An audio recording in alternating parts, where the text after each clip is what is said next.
the institutions reflect and follow up on what the citizens have deliberated, and it is vital that, in particular, young people can see the impact of their input. You can count on me, just as I hope I can count on your engagement. Join the multilingual platform, join our deliberations, bring your family and friends. The future is in your hands. Make your voice heard.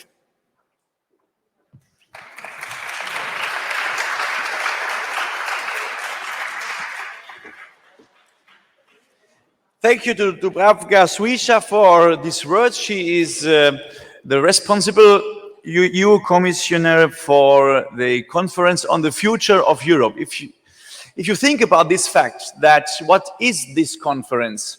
It is a sort of constitutional process, even if we don't speak about constitution. We had a constitutional process which was quite from top to down in 2004, and as you know, which failed. And Europe, since this time, pays a little bit the consequences of the failed constitution. At least I think that's so. We can also discuss that.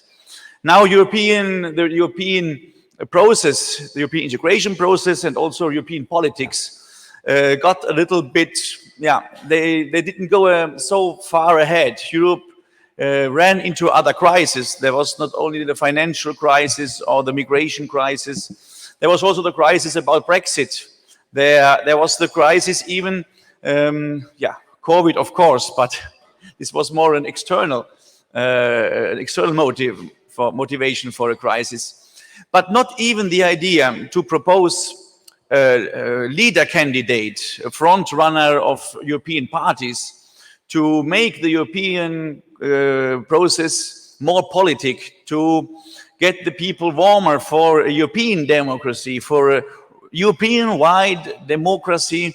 As you know, in 2019 it failed. And so the idea to propose the conference on the future of Europe was the idea to restart in Europe new processes which are necessary. Europe has to go ahead. Europe has to become always more a political entity which is capable to act, which is capable to be a political reference and a strong political entity in the world. And that's why this conference is so important. Of course, it is not like in 2004 a process from top to bottom. Now it goes from bottom to the top. It is like, a sort of experiment, if you want. And maybe not all are convinced also that this experiment could bring the results that maybe someone thinks or someone wishes it could bring. But to become this process winning, to have results afterwards, depends on all of us, since it is a process from bottom to up. And this is why this morning you discussed about the 5 main topics, which I want only to remember to all of you and to our panelists. There are jobs and innovation as concerns for young people in Europe. There are environment and health, which of course is a preoccupation for young generations. Democracy, of course. We face the challenge of democracy in these days, and you all know what I mean. Then the EU partnership, because we are in San Marino, and in the end, a strong Europe in a globalized context, a strong Europe in the world. I think these are 5 topics on which we can discuss very well in this hour and a half. And so I'm really glad that we have here our panelists, which I now introduce to you.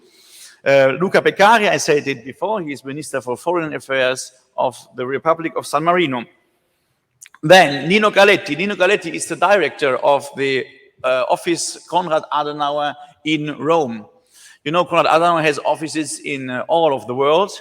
And since for perhaps 2 years or 1 year and something, 1 year, he is the director of the office in Rome. And since he came to Rome, we began the strong collaboration with San Marino, with the Christian Democratic Party, and with our Christian Democratic friends here in San Marino. Then may I introduce you Lydia. Lydia, who is, you know all Lydia, of course, Lydia Pereira. She's a member of the European Parliament, and she's your president, of course. And then we have with us, and I really want to welcome him very warmly, Sven Simon. Sven Simon, he is a member of European Parliament. I hope he can hear us. I see him on the echo. We are so glad and honored that you are here with us. He teaches constitutional law, but he is also a member of international trade and a substitute member for foreign affairs of the Foreign Affairs Committee. So I think we have a real rich panel here. And at the end of the panel, we will have a video message from Roberta Metsola, Vice President of the European Parliament, which with this message we will close this morning session. So I, as a moderator, I will now moderate myself, and I will stop here, giving to you the words. In the first round, I would suggest 5 minutes for each of our panelists to give us some considerations about one or more of these 5 points, which are here in the center of our reasonings and of our gathering together. And then you have questions. You are the protagonists here, and you can give your questions to our panelists. I would say to start with Luca Beccari, who is the foreign minister here in San Marino. Prego, Luca. Thank you for being here.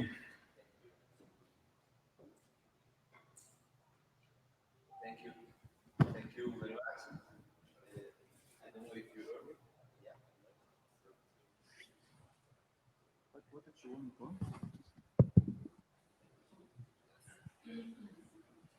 Okay.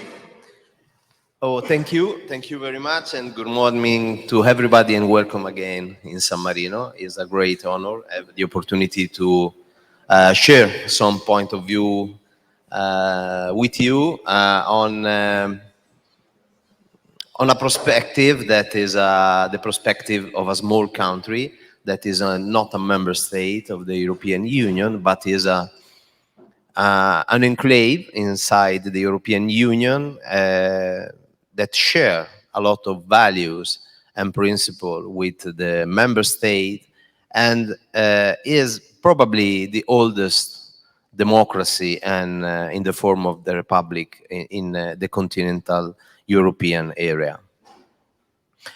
Well, the conference on the future of Europe is a main topic that involves not only member states. European Union is no more only a political project that put together 27 countries. European Union, in terms of is concretely something more. European Union now is the 27, is the group of countries that are following the path of membership, is a wide range of countries that are in association with the European Union or have agreement of neighboring with the European Union. Even San Marino, that is a very small country that incredibly is not part of the group of countries that worked in the constitution and the implementation of the what we all or today recognize European Union, is negotiating with the European Union an association agreement. Why an association agreement and not membership? This is the result of a long discussion that we had with the European Union in 2003 and in 2013 and 14. After a referendum in San Marino that expressed the willingness to join the EU.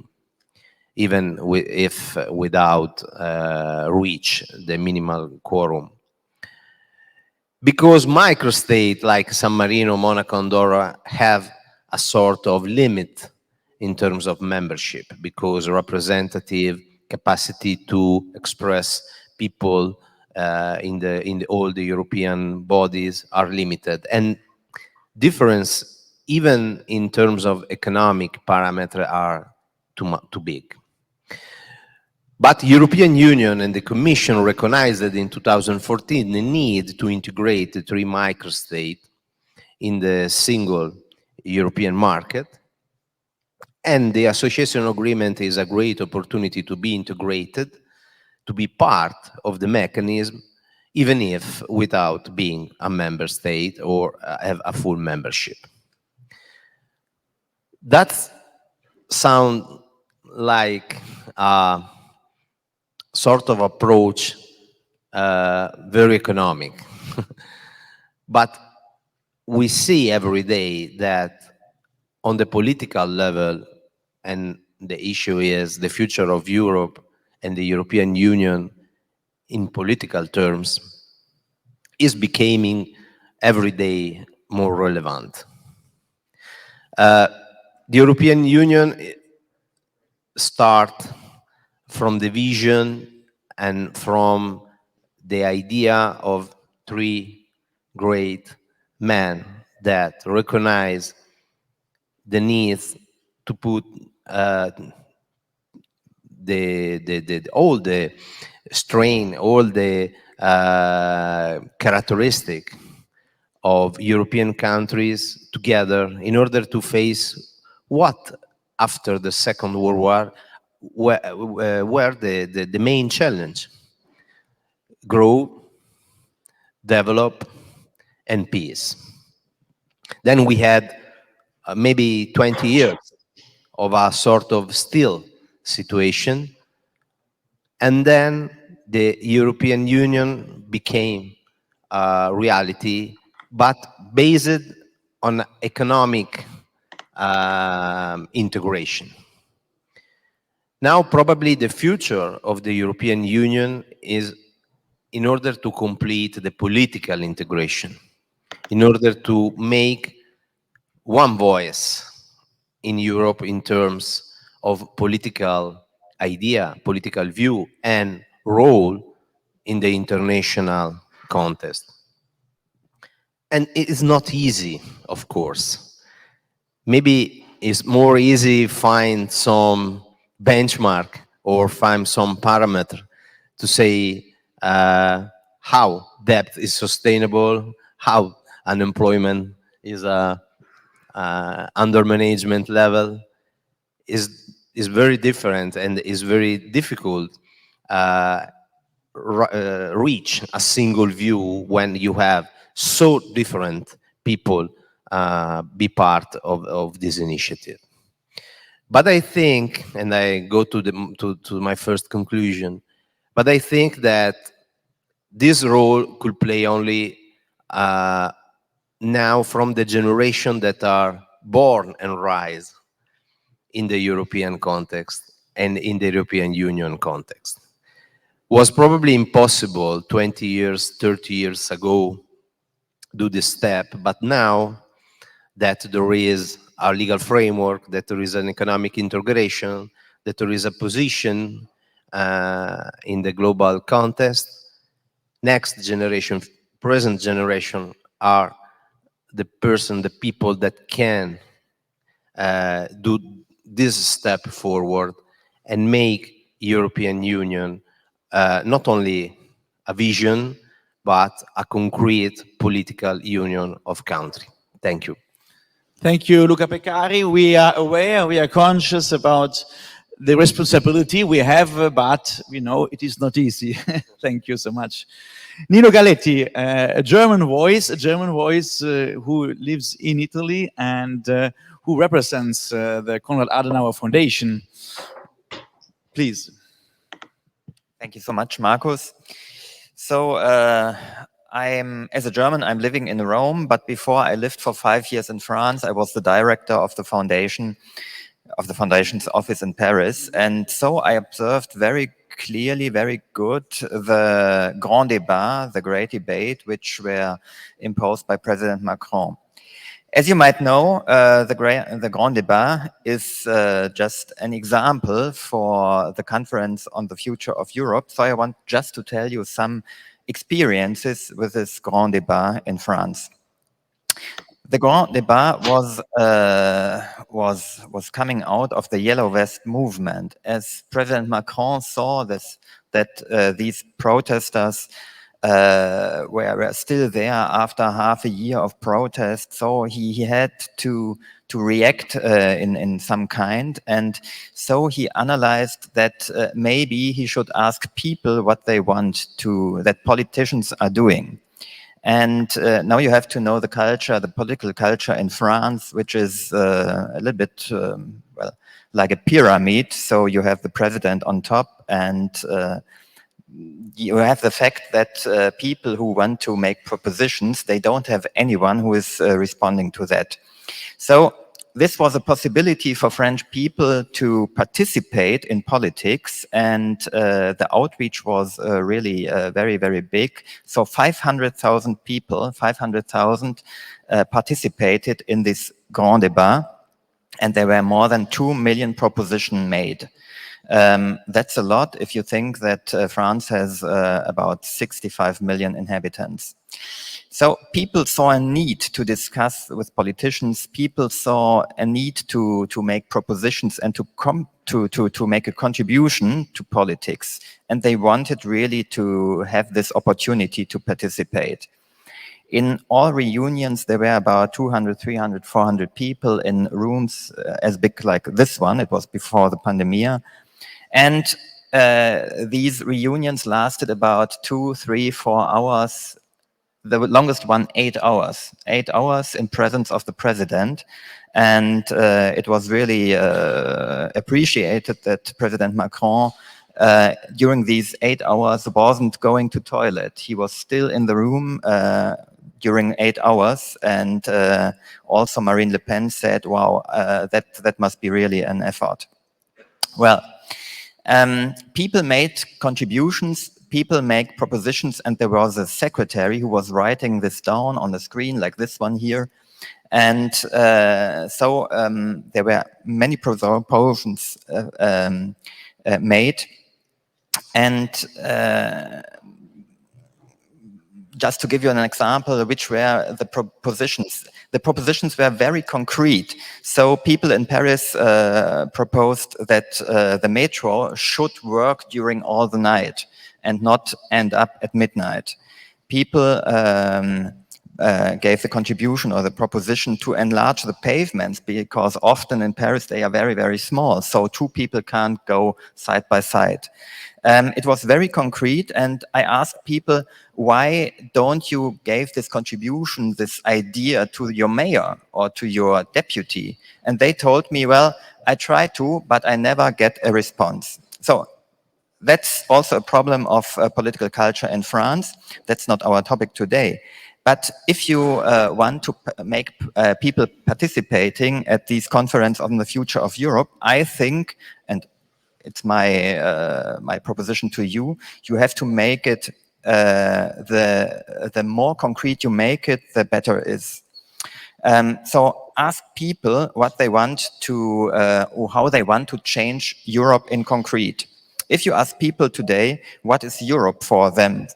And what is concerning, or where is Europe concerning their life all day, they will maybe answer to you, well, it's something about the EU passport, it's about the Schengen space, it's about the possibility to travel, maybe it's the common currency, the euro.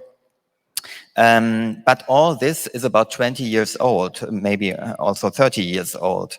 Then maybe they will tell you about the roaming fees, which were abolished 5 years ago. But what do we have to do in Europe in the next years? And I think there we will have many propositions of people who are thinking about that and who are seeing that there are still some problems in Europe. I appreciated very much that the European Commission announced that they want to introduce a unique plug for the charging cable for our mobile telephones. That is really something which concerns all of us, and I'm sure that every one of you has at most 2 or 3 charging cables in your pockets because they don't fit one to another. So make it concrete, and then this conference on the future of Europe will have success. Thank you. Thank you, Nino Galetti, who illustrated also a little bit why this conference on the future of Europe, why it is important to hear the people, the concrete people, why to bring democracy more close to the people. Otherwise, Europe could risk also to get too far from people, and that's what we try to avoid. Now, my question to Sven Simon, if he can hear us. My question to Sven Simon is this optimistic perspective. Will it work, or it is a good point to restart? It is a good method for Europe to go towards the future.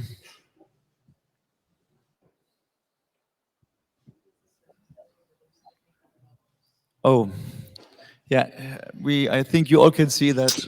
I'm very sorry. I'm very sorry. We have okay, Sven Simon, please. I cannot hear you.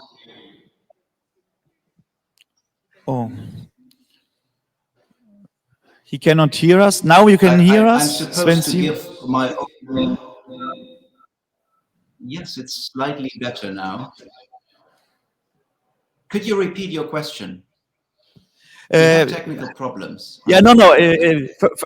First of all, your statement. You can 5 minutes illustrate us your vision, your opinion on the conference on the future of Europe. My question was a little bit more provoking. It was because Nino Galetti has explained very good the necessity that people can bring up their voice to Europe. And my question was, it is will it have success? Will we reach to implement more democracy in Europe in this way? Yeah. Okay. I'm very sorry. I couldn't listen to Nino Galetti since we have some technical problems. I don't know whether you hear me, but we seem to have a problem here with our Wi-Fi in the European Parliament in Strasbourg, where I am participating in the second plenary meeting of the Conference on the Future of Europe. Can you hear me, or is that interrupted as the other way? Yes. Yes, we can hear you. Please. Maybe you can you hear us, Sven Simon? Oh. Okay. Okay. All right. When you speak, we hear you. This conference on the future of Europe. Yes, but it is always interrupted. But now I can hear you.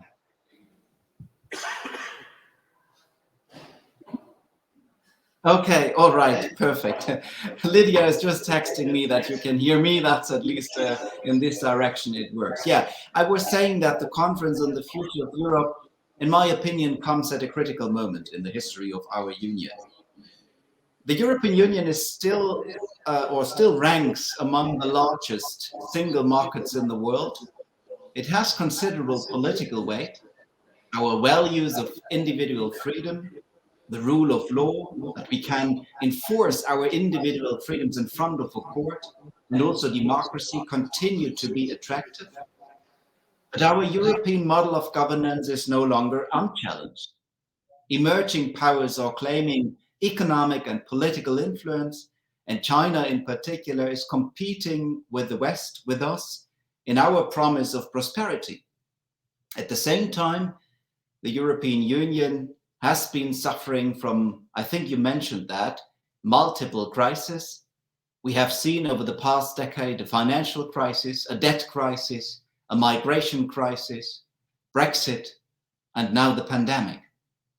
But these crises are, perhaps I may say, just the surface of much deeper problems which we are facing.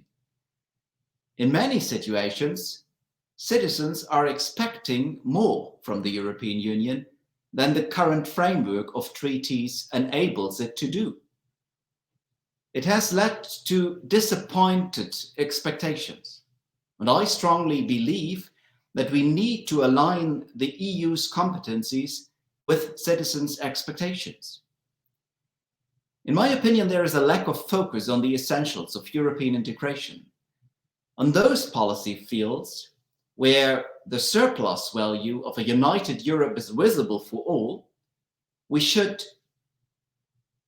transfer competencies to the European level.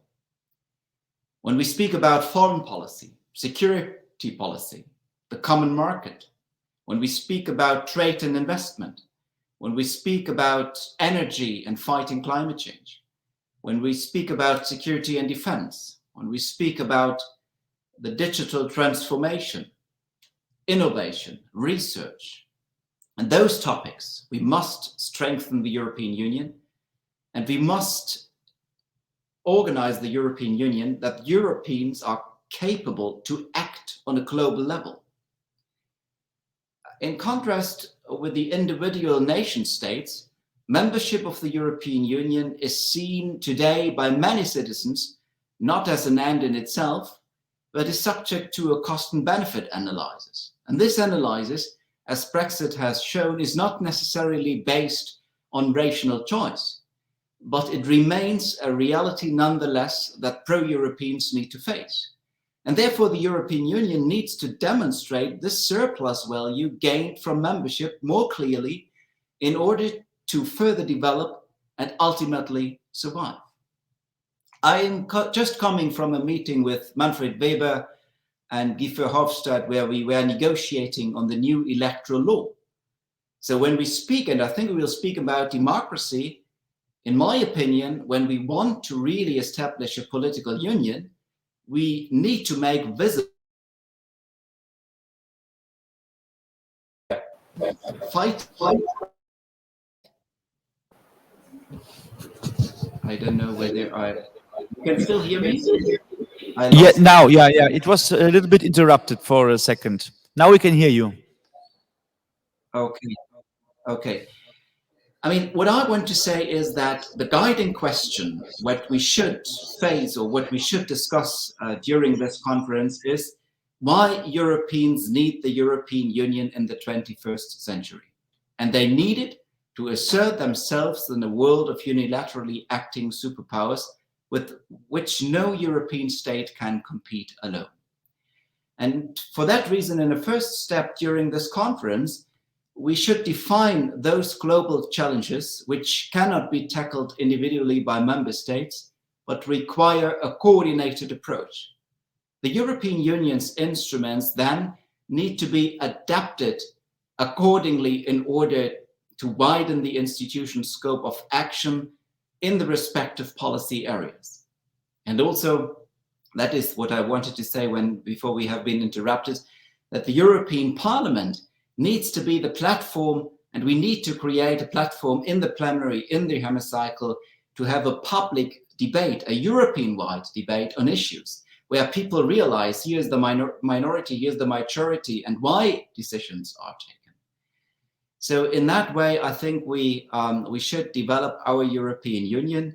70 years ago, in the face of the devastated European cities, Robert Schuman showed resolute courage and determination by reaching out to the former hereditary enemies. So we have big challenges. And this week on Tuesday, we discussed in the European Parliament on the problems with the rule of law in Poland, and we have other member states where we speak about corruption, lacks in democratic legitimization, independence of judiciary, and other topics. But the main question for this conference in the future should be, why do Europeans need the European Union in the 21st century? And we should focus on the question to enhance the capability to act in the world. So in my opinion, we need a shift of paradigm from inwards looking to outward looking, from an internal orientation to world orientation, and make the Europeans capable to act on the world stage. This should be the leading question when we discuss all the topics during the conference on the future of Europe. So much for having condensed.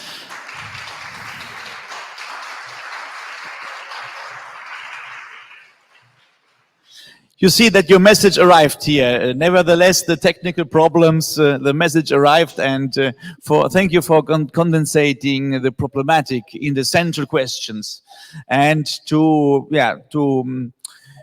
underline the importance of transferring competencies to European Union, to strengthen the importance of European Parliament, and to have something like European discourse and the European debate. I think these were central points. Now I give the floor to Lydia, who finishes the first round of our statements. Thank you so much, Lydia, for being here. Also in this panel, we will see you again this afternoon in the other panel. Now your statement and then your questions. Please, Lydia. Thank you very much, Markus. Well, the Conference on the Future of Europe. When I first heard this concept or this idea or initiative, my thoughts were, well, is this going to be, again, another theoretical exercise to try to involve everyone and then with little consequence? And I keep questioning that because I think it is so important and so defining of a generation that it cannot be only a theoretical exercise. It has to be much more than that. When Commissioner Šuica, she said that we have to have a democracy ready for the 21st century. But are our institutions even prepared to accommodate any change? I don't see that. I see that these past almost 2 years have been so disruptive because of the pandemic, but we are still lagging behind in the same disruption to adapt to the institutions that tend to be rather resistant to any kind of change. But having said that, I don't want to sound negative about the conference. On the contrary, I think it is a big opportunity, as long as there is the right involvement. And we just heard Nico about the 8 hours meetings or session where people were complaining about the road on their street in the discussion about the Conference on the Future of Europe. So this leads me to democracy and accountability. I think we live in a more and more transnational world, transnational scenario, where it is becoming difficult to understand who's responsible for what. And because of the changes that we are also witnessing on social media, the engagement in social networks, it is becoming more and more difficult for people to understand if things don't go well, or if things go well, who's to blame? Is it the EU? Is it my government? Is it the mayor of my hometown? So linking to what Sven just mentioned about the global challenges and the global trends, this is also related, because the changes that we are witnessing here are not different from what we see in the United States or in any other geography in the world. We see a world that is adapting, but is still lagging behind to the pace of how technology and how the society is evolving. So, to answer the question if the Conference on the Future of Europe is useful, it is useful. I'm still not sure about the model, because it is important to have to give the platform to the citizens, but not forgetting that we live in a representative democracy. So there is people at the intermediate level that represent, so the MEPs or the MPs or elected representatives in general. What I don't want, and I think in this case, the framework of the conference was kind of ring-fenced, because I don't believe in a direct democracy. I mean, people say that there's the example of Switzerland, but it doesn't work and it doesn't apply to all other cases that we have in Europe, and in particular in the European Union. So people should be given the platform, but there has to be a way of taking note and then action of the problems that people highlight. And one of them, and that Nico mentioned, is the problem of accountability. And I think it is something that we sometimes hear, but there is not much consequence on that. And so if we want to have a democracy fit for the 21st century, we also have to implement some institutional changes. And this should be also one of the results of the discussions on the conference. I'm thinking, and this was a proposal, is now a proposal from YEP to the EPP Congress on creating, the resolution that was adopted is making tomorrow a priority of today. It's about intergenerational fairness, but it has very concrete proposals. And one of them, it is related to accountability, is creating a EU body, EU ombudsman, that can be addressed when our expectations, or when certain programs that were delivered and they were not correctly delivered for the future generations. I mean, we have different national recovery plans at the moment because of the Next Generation EU. But if the member states and if the governments fail to comply with the objectives that are provisioned in those in the Next Generation EU, which is, for example, the transition to a green economy or a digital society, who are we going to question? Because the global challenges are also this.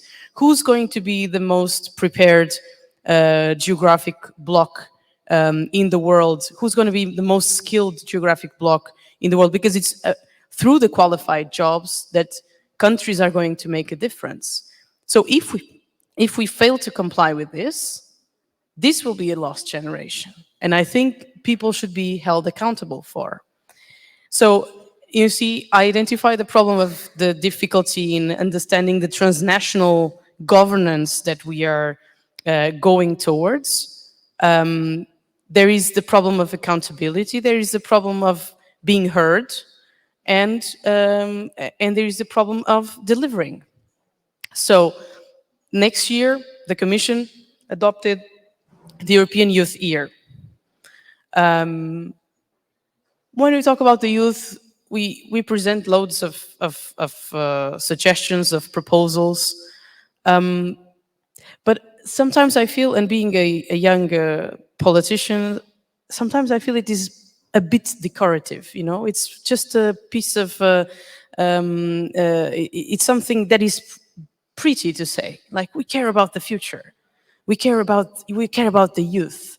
Yeah, then change or promote the necessary changes at the institutional level to promote these future generations and adapt them for the 21st century, which I still don't see, and which I still feel that there's a lot of resistance from the institutions in general, and I'm not just referring to the European ones, to, you know, do the leap forward for us to be prepared for what is at stake. And what is at stake is not a less competitive world.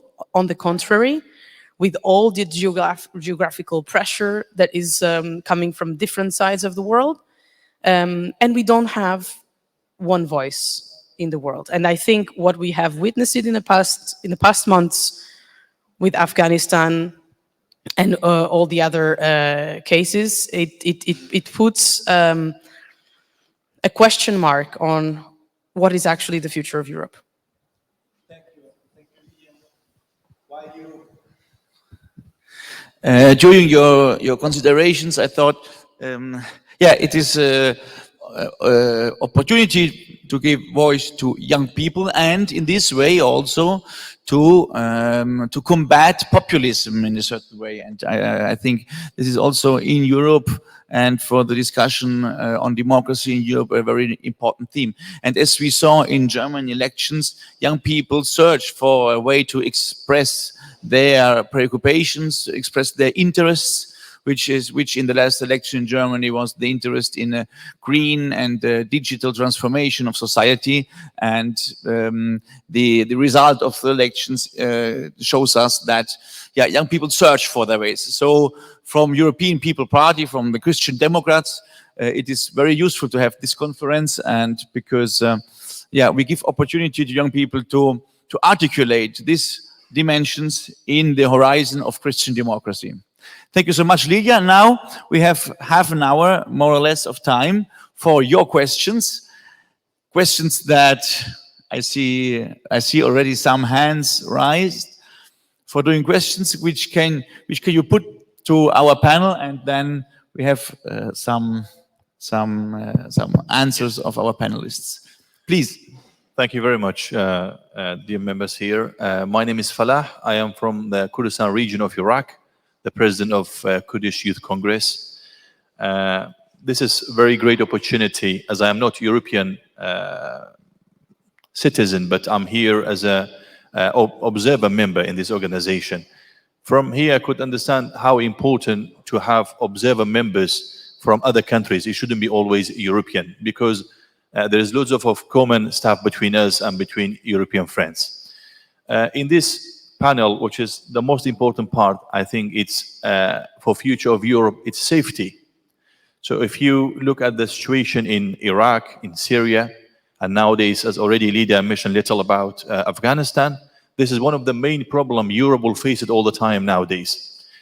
We saw America, we saw Russia, which is completely too far away from those areas, but they are always active and around.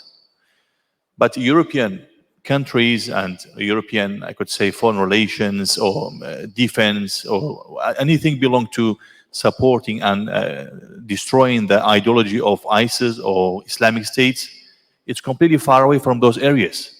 So we need to think about the safety of Europe too, because if there's no safety, I don't think you could do other activities.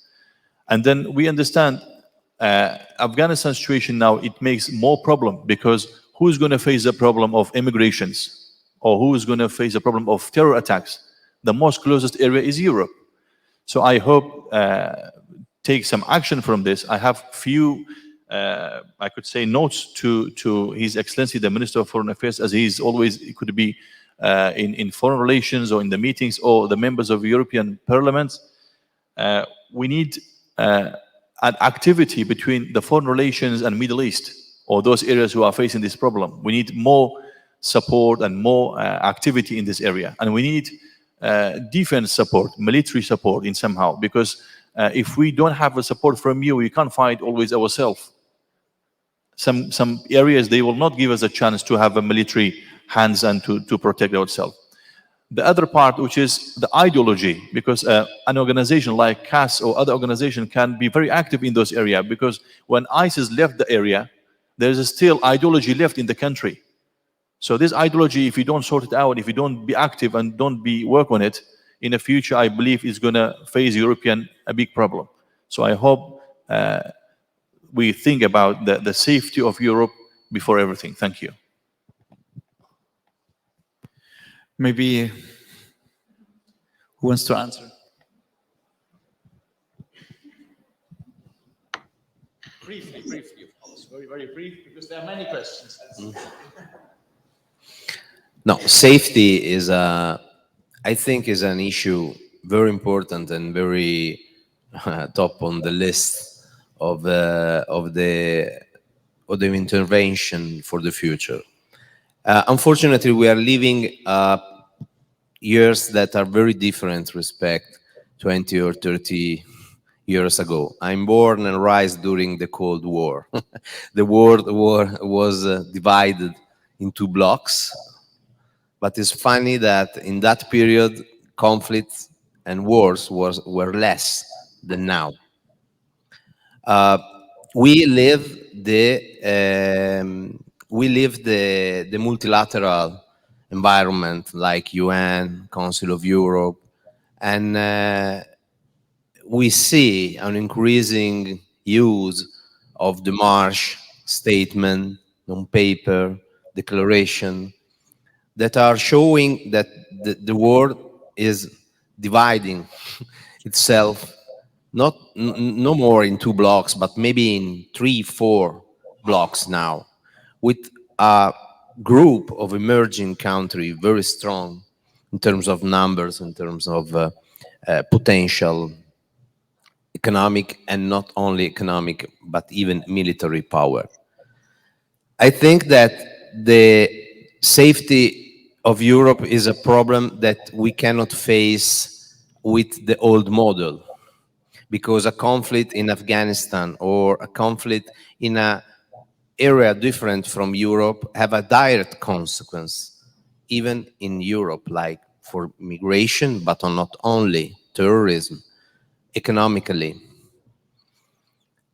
So I think that probably the role that Europe can play as European Union in the multilateral flora is essential, because now the discussion at the United Nations is enlarged the Security Council, involve other countries, but the matter is not if Italy or Germany can join the Security Council. The problem is, where is the seat of European Union in the Security Council? That probably is something on which Europe should work. Can you hear us, Sven? Yes, Sven, I understood the question. Yes, you want to answer one of my briefly? Yes, it's one of my 4 priorities when we speak about transferring powers to the European Union. Of course, we lack the capacity to act, and we have seen that now in Afghanistan, how much we are depending on the United States. I think the European army will not come from one to the other day, but we should at least start with common procurement. We have in Europe more than 127 systems of weapons. The US Americans have only 20. So of course they are more effective and efficient in the procurement. Let's start with that, go on with cybersecurity, and defense, in my opinion, should be one of the 4 political topics where we need to transfer powers to the European Union, even if that will, of course, be in the first hand difficult. When I speak to French politicians or politicians from Portugal, they always say, Lydia will know that the oldest international treaty, defense treaty, is a treaty between Portugal and the United Kingdom. Nobody's asking to give that up, but we need a defense, we need to be stronger in defense, and that is one of my main priorities during this conference, to make it visible and clear. And I think it was already when we see the situation in Kabul, which happened with this airport protection. Thank you. There are other questions. I think let's hear more questions from your side, and then all our panelists can answer, of course. But we don't have so much time. Please. First of all, I would like to thank you for joining us today, and I have one question for Mr. Luca Beccari. So we all know COVID pandemic changed all of our lives. We faced the fast digitalization, and we faced online education, way of life, way of jobs transformed. And Mr. Lonfernini told us that since, San Marino is a small country of 34,000 people, if I remember, and he said that there were 90 victims of COVID. And my question is, what was the biggest challenge during COVID pandemic, and what are the measures now in place? Thank you. Thank you for your question. Well, San Marino, the challenge for San Marino is and was the same of other country in the world, maybe in scale. But the main problems that we face, of course, let's put numbers on the side one sec, was the fact that San Marino is not member of the European Union. So for San Marino it was impossible to join all the initiative at European level, like the single purchase mechanism for vaccine or medicine, or for instance, be part of the European healthcare system or system of protection. We manage the healthcare emergency with our own resource. Fortunately, San Marino have a very strong network of diplomatic relations. So even with help of other country and with relation with other country, we will reach the target to preserve our healthcare system. An example, when in the European market was impossible to find medicine, specific medicine for the intensive care treatment, no narcotics. We find them in Japan through our diplomatic staff. And the challenge, the very big challenge for us has been the issue of vaccine. We was not able to buy vaccine in the European market because the European Union take all the stock in the market, even small doses enough for us. So we had to decide to use a non-authorized vaccine like Sputnik. We did a very strong vaccination campaign. I think San Marino has been the first country in Europe completing the 70% target of double dose vaccination. We've been COVID-free since mid-May until late August, but and that is a good result. Now the problem is Green Pass, and the problem is mobility restriction connected not to the antibodies, not to the specific condition of immunity, but with the product, the vaccine. So pandemic shown us that there is no, is not an issue of size, numbers, economic power. Each country face problems and challenges in different ways. And here, even in this context, is very important a common solution on the pandemic. And if we don't do that on a healthcare perspective, it's impossible to do the same in an economic recovery perspective.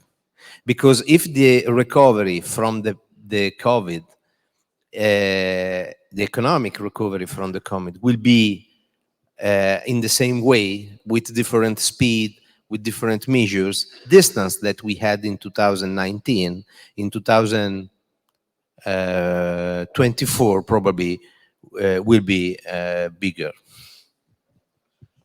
Thank you. I would say let's give us space for another question, please. Dear panelists, thank you for joining us today. My name is Boris Shambevsky. I come from the Youth Forces Union of Vomra Dopamine from Macedonia. I wanted to ask a question regarding EU skepticism, as much as my colleagues from the Western Balkans can confirm. After, I would say this, even though we're grateful for every single dose of vaccines that we received, the COVAX system failed us, and Serbia, China, and Russia intervened and donated a lot of vaccines, which further fueled the EU skepticism in Western Balkan countries. And I wanted to ask, what do you think that people in Macedonia or Bosnia and Herzegovina and other Western Balkan countries should do to combat this, and what should the EU and the member states do to combat EU skepticism and promote the democratic values which we'll share? Thank you. Okay, this is a specific question. Nino, do you want? No. I think you have to wait. Yeah. Oh, you have one. It's I have to think about your question because it's not so obvious. And no, just give me 1 minute. I mean, at least on the vaccination, at least on the vaccination part, the European Union is the only continent which has exported more than 50% of which was produced in Europe. Where the European Union is permanently failing is in advertising and campaigning. We have a similar situation when we talk about development aid.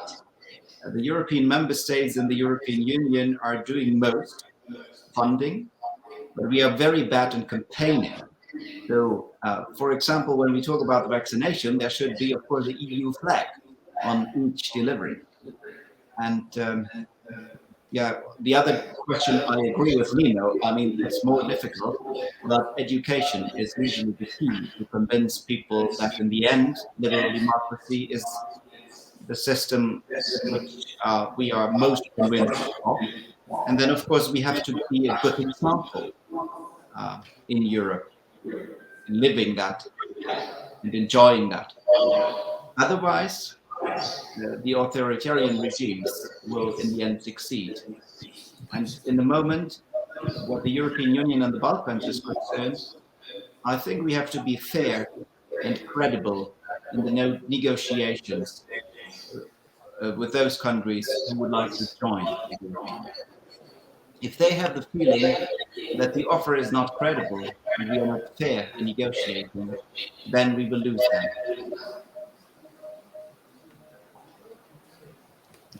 Okay, maybe Lydia?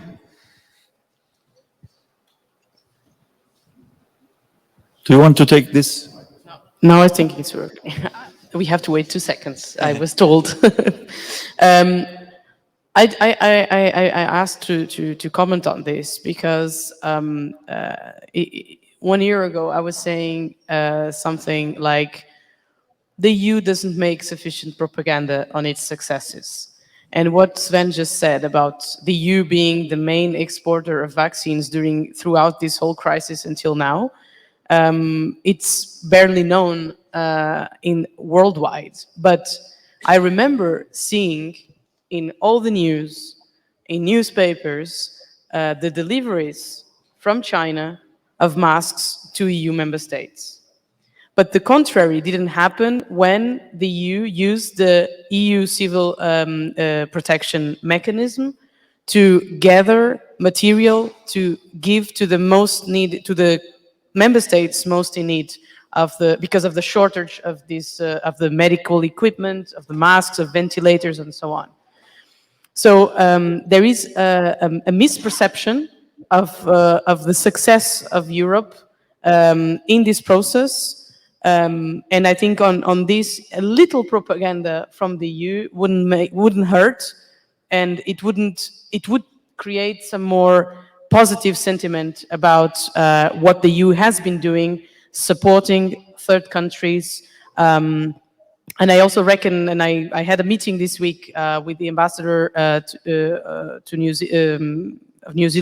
Zealand, who told me, I want to thank the EU for being able to export vaccines to New Zealand, because if we didn't want to engage with China because we would have to pay a favor in the future.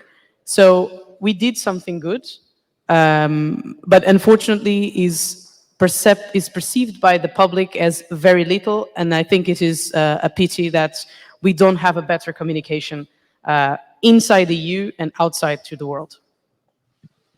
Thank you, Lydia. If you read our program, you got aware that someone is still missing. Roberta Metsola, Vice President of the European Union, of the European Parliament, who is now connected with us. Can you hear us? Yes, I can hear you. Can you hear me? I'm in the car going to Strasbourg. Okay. The importance is that the connection is working well and that you can hear us. We can hear you quite well. Perfect. We are so glad that you're here with us, even if you are in the car. I'm not driving, don't worry.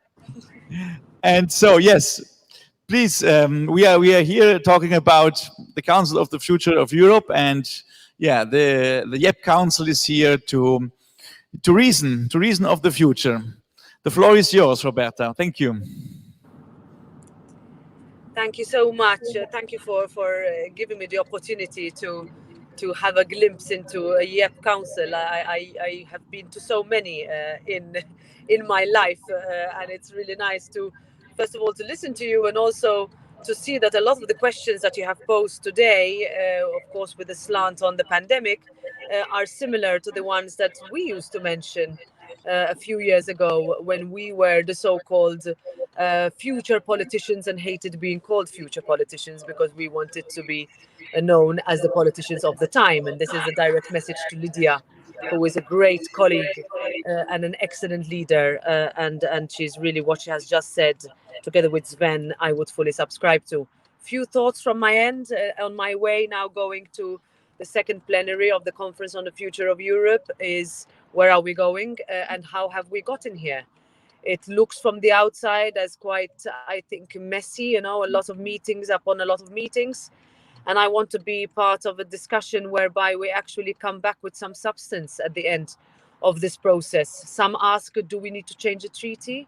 I would say, let's see what we can gather around the table. It's not just a listening exercise or a top-down one, but one where we can say, look, how can we give, looking at the next big elections in 2024 for the European Parliament, the promise that we were given, when my country was looking to join the European Union, where we looked at a union that was strong economically, value-based, from a defense perspective. As Sven said, those questions are still posed, but also ones that where we face a crisis, we can address it. On vaccines, as has just been said, we are not the continent of vaccine diplomacy, where we do a tit-for-tat reciprocity agreement with those countries that need us. We can be the leaders in the world. When we look at Europe, we look at a union where countries want to join because there is a value set and principles that bring us together. And yes, we are different. We have different traditions, different cultures, but those values where we have full respect for the rule of law, where we understand and respect electoral results, where we value independent judges and make sure that we have a free media, where we make sure that, and this might be a very difficult discussion or sensitive for all of you, but do we go and change our voting age from 18, bring it down to 16? These are things that can take place in the European Union and in all our member states because we have the same value set.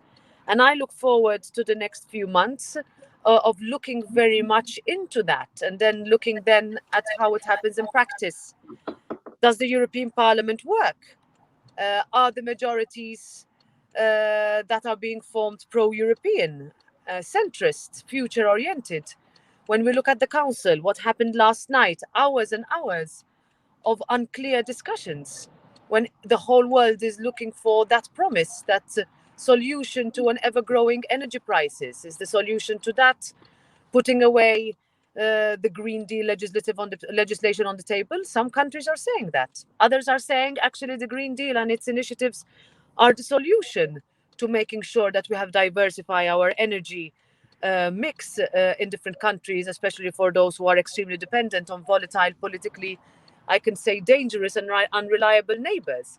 So I think these are the discussions that we need to have from an economic, democratic, but also open perspective. And this is where you and your organization can push us into making sure that the decisions we take do not need to be revised or regretted in, I would have said 10 years, but even 2 years' time. So happy to be part of here. I can answer questions and come in and jump in. So really looking forward. Thanks a lot. That you take the time for us here and for your considerations. We are now in the middle of a debate. Maybe let's hear some other questions and where all our panelists, also Vice President Metsola, can answer. Please.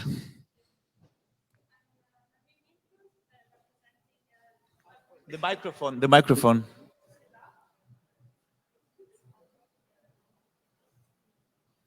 Sometimes it takes some seconds before running. Okay, now. I'm Maria Mirta, representing Forza Italia Giovani. Dear panelists, dear friends, I would like to thank, firstly, Nino Galetti for mentioning Le Grand Débat, because, yeah, I do believe there is no better democracy than listening to the citizens. And thank you, Lydia, for mentioning two key words that are accountability and representative democracy. Bridging these two key words leads to good politics. So here is my question. With the upcoming EPP Congress, there is a particular strategy YEP will take in order to ensure our priorities and perspective are not only heard, but also implemented. And the second question is, how do we really bring our resolution to decision-making tables? Because I do realize that we do hear a lot of brainstorming, we focus, we write, but how do we make sure this text are really read and, if possible, implemented? Because what we do here is, bringing up the youth perspective across Europe, which is something beautiful. Thank you. Thank you, Marie. I don't know, Vice President, would you like to answer? I loved that last sentence, that the youth perspective is beautiful, and it really is. And it is something that should be tied with participation and making your voice heard. So my advice to you is to make sure that it is the strength of your arguments that can carry your voice a very, very long way. And make sure you come to the EPP Congress and be as loud as you can in putting us on the spot and questioning your political representatives, questioning us when we take decisions that you might disagree with, or where you want us to go further, or where you think we are tone deaf or detached or stuck in our bubble. Our biggest challenge remains: how can we build the bridge between what the decisions that we take and how they are implemented? Are we explaining them enough? Are we communicating them enough? As Lydia said earlier, are we only focusing on where we fail, or also where we succeed? And when we succeed, and the EPP party has always been at the forefront of that, is bringing in young people from all countries, different experiences, different type of organizations, different types of campaigns that are running, that are either in parallel with the senior parties or simply being proper student-run or youth-run local campaigns, and make us aware of them. Tell us, this is what is important to us. What you are saying does not trickle down. We can't even sell it. You spend too much time debating on an interinstitutional level. We don't know what you discuss because the way you decide is so non-transparent. So I would say, come to the Congress, be as loud with as big a bang as you can.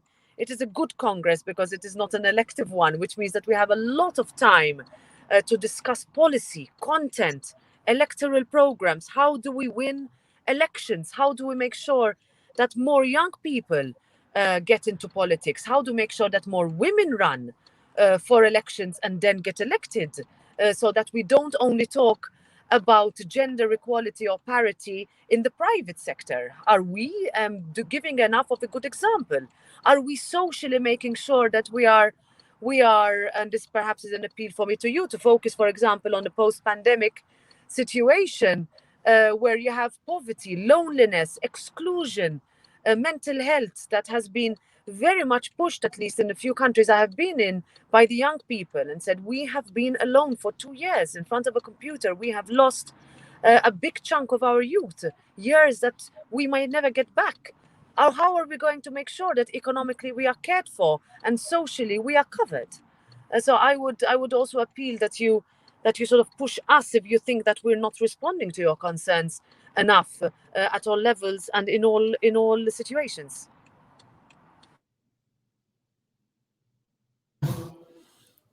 Answer? If you hear us? No, maybe not.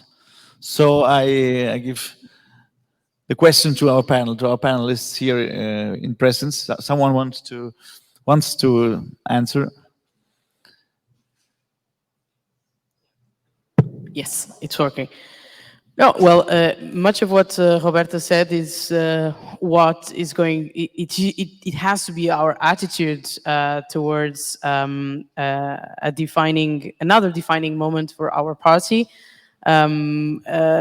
That is the Congress, when we are going to meet again the majority of the different political parties that constitute our center-right family.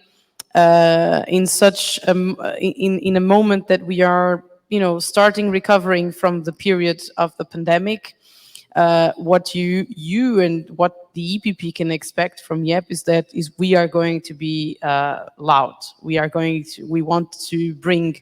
We want to make an agenda for the Conference on the Future of Europe, but not only on environment. We still see a lot of resistance on environment and climate change. And yep, we have been discussing internally. We have been putting forward several initiatives for the EPP. We helped EPP to amend its policy paper on environment. So we are committed in driving change. So we have some surprises prepared or on the ongoing, but these are the two most important topics. And this leads me to something else that is what I have been saying in the past years, which is we want YEP to be an agenda setter, and we want to make sure that EPP is also an agenda setter. So far, the EPP has been a follower. I see that on a day-to-day basis in the European Parliament. Sven can also see that. Roberta can also, I don't think they can disagree with me. And we want to make sure that we put pressure on EPP to drive the change that we need, to build the necessary majorities in the Parliament that are pro-European, because it's the only way that we can actually fight for Europe, right? So this is my commitment. This is the commitment of YEP for the coming months. Okay. Also, the Adenauer Foundation is very close to young people, genetically, I would say. Nino? I agree totally, and I just can say, yeah, you're right. But at the end, I just want to remember that all politics is very concrete, and people are voting us for concrete things which we have done. And so don't forget to be concrete, don't forget to be pragmatical, because people want to have help and support in their all-day lives. So it's very important to know what are our values, to talk about the values, to discuss the values, and to discuss also the defense policy of Europe. But at the end, it's concrete. And so we have to do some, or to produce some ideas which are really concrete and which help people. And that was the reason why I mentioned the unique plug, this idea of the European Commission, which is really very concrete and helps everybody. Thank you, Nino. Galetti, is there, there are another two questions, I see. Maybe we take the two questions together. We have 10 minutes left. So let's listen to both the questions, and then we have a last round for all of our panelists to answer. Thank you. Thank you. I'll be quick. So, hello everyone. My name is Ante Kjelovic. I'm International Secretary of the Youth of HDZ of Bosnia and Herzegovina. And I have the question for Mr. Beccari. It's about economy recovering and coronavirus, about pandemic. So what were the most affected sectors in San Marino, and which policy were introduced by the government for the economy recovering? Thank you. This is a direct question. Thank you. Thank you for the question. I try to be very, very quick. The first step of our recovery has been management of the lockdown effect by granting to company and all economic activities more favorable condition in terms of tax payment, and by helping the company to reduce number of workers in presence without close completely the activity. Fortunately, San Marino economy is very well diversified. It's quite different from other microstates that are that have one or two sectors that are main GDP contributor. San Marino is a well diversified economy. Thanks to that, specific sector like tourism, for instance, hit very hard for the COVID, and small trade. They pay the most tragic effect, economically speaking, but the whole economy can use performance of other sector like manufacturing, service that go very well even during the pandemic. So, for instance, San Marino moved from a forecast of the IMF in early 2020 of minus 12% of GDP for 2020 to plus 5%. The challenge for a small country like San Marino now is increased level of foreign investment, because after the COVID, the target should be not recovery from what you lose respect to 2019, but be prepared for a bigger challenge that all the countries in Europe and the world are trying to retake piece of market, and you cannot access this challenge with the view of the 2019. So you have to introduce something new in your economy. And for us, level of investment is the key in order to increase GDP and encourage development in the country. Investment specifically in the tourism sector hit very hard, and in new technology, of course. Another issue for us relating to green and green transition, reduce the cost of the purchase of energy and other natural resources by improving domestic production. Thank you, Luca Beccari. This was a direct question. Now let's have two last questions, maybe a little bit large for all of our panelists. So we have a last round, and then I think we are all ready for for lunch.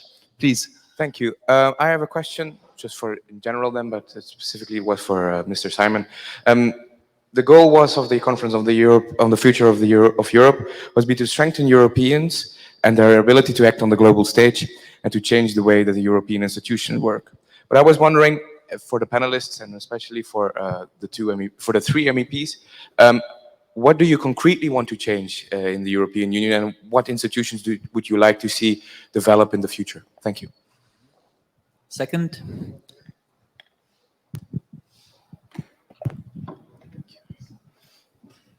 Thank you. My name is Anna Zahariavu. Thank you for having us here. Thank you, Lydia. I represent ONED, the youth organization of New Democracy, and I also am a coordinator of the Secretariat for International Relations of the Mother Party, so New Democracy. The debate on the future of Europe is, of course, great, and we see a lot of things coming, and discussing with the people, discussing with politicians and the institutions is always very, very encouraging. But my question and my concern is, how do we increase trust, not only back to politics, but also to the European Union and the EPP initially? Because something that sometimes we all tend to forget is that we still, all of us, are quite privileged compared to the average citizen. We come from, or we became, white-collar citizens, and the vast majority of them are not. So if we observe what is happening in the European Union, not only when it comes to politics itself, but our parties, look what happened to Austria, Germany, look the majority of the parties winning elections right now. People, especially after the pandemic, have lost trust. And my question is, how do we restore this trust towards the European Union and our party? Thank you. to really, really important question, but we have to be brief. otherwise, we cannot have lunch. I firstly would ask for answering our two panelists who are connected from online from far. Vice President Roberta Metsola, you want to answer first? Did you hear I'm the two sorry, questions? I didn't hear the second one from our Greek friend. I didn't hear it. So if I can answer the first one, and then I could get a message as to what the second one was. If I could change something, I would definitely say I want the European Union to speak as with one voice on the international stage. What happened earlier this year with the very, very, as we call it so far, with the way which our neighbors and the way we have dealt with, I think, quite with difficulty and incoherency on Turkey, but also with the tragic unfolding of events as we saw in Afghanistan, really put into perspective the need and the vacuum that there is for the European Union to speak strongly, coherently and properly and quickly whenever there is an international event that requires our attention and our action. One positive, I think, instance was what happened with Belarus. That as soon as we started to see another unreliable, volatile neighbor instrumentalizing human beings in order to place a threat on the European Union, as it is currently doing with our Lithuanian, Polish and Latvian neighbors, is a good example of when the European Union spoke properly and clearly. But on other issues, whether from a defense perspective, as Sven said earlier, but also from a peacekeeping and strong, value-driven speeches, we have a lot to do, and I look forward to doing that, to seeing that. Yes, I would underline. Please, Sven Simon, please. Yes. I would underline 100% of what Roberta just said. Unfortunately, I didn't get the second question as well for technical problems. But as I mentioned before, competencies, trade investment, energy union, defense, foreign policy, research, digital transformation. And here we have to make the qualified majority voting, or to establish that as the general rule, with all the difficulties it has in those highly controversial nationalized policy fields. And then from the institutions, I mean, the most important problem is that we have a highly fragmented political debate in the member states. We need to establish a European-wide public sphere in the parliament. That's the reason why we are working for a reform of the plenary debate, starting with that. And then I think we need, when we are a political union, a majority-minority system that decisions become visible. Who is the majority and why? People do not accept the system of democracy since the majority takes a decision all of a sudden, but they accept it since the majority takes a decision after exchanging arguments and knowing the opinion of the minority. And finally, what the Commission is concerned, I think it is a mistake when we have a political union that each national government sends a commissioner. That needs to be a real political government with a political majority for which you can vote for or you can vote against a person. And this brings us legitimacy and acceptance if there would be a person like a lead candidate, that is our model from the EPP, and with an electoral system where you can vote for a person or get rid of a person if you think that he or she did not deliver during the past 5 years. Thank you. Nino Galetti, if you want to react to one of the two questions. I already have made my point, and yes, it's very important. European community is a question of values, and we are based on values. But don't forget the practical politics. That's true. Lydia Pereira. Well, I think what is necessary from the politicians is that they stop selling illusions and they start being real and trustworthy and truth to the people they address. That's one of the problems that I think it happened in the last decades, was selling illusions, and then the result is what we see.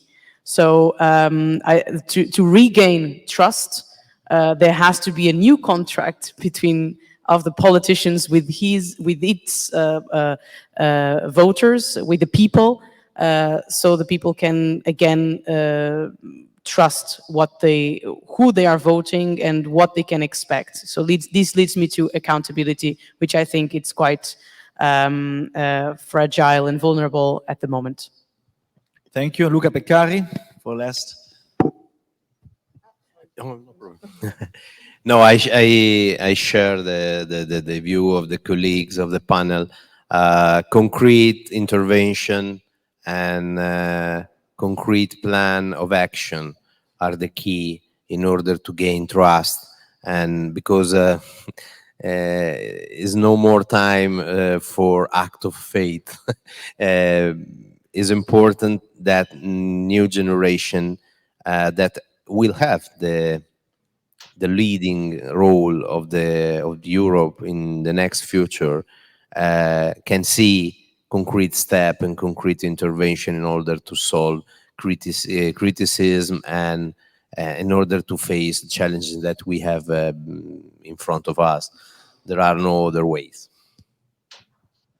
Thank you, Luca Beccari. It is 1:04. I think we can close this morning panel. Thank you so much, Roberta Metsola, Sven Simon, Nino Galetti, Lidia Pereira, Luca Beccari. Thank you so much.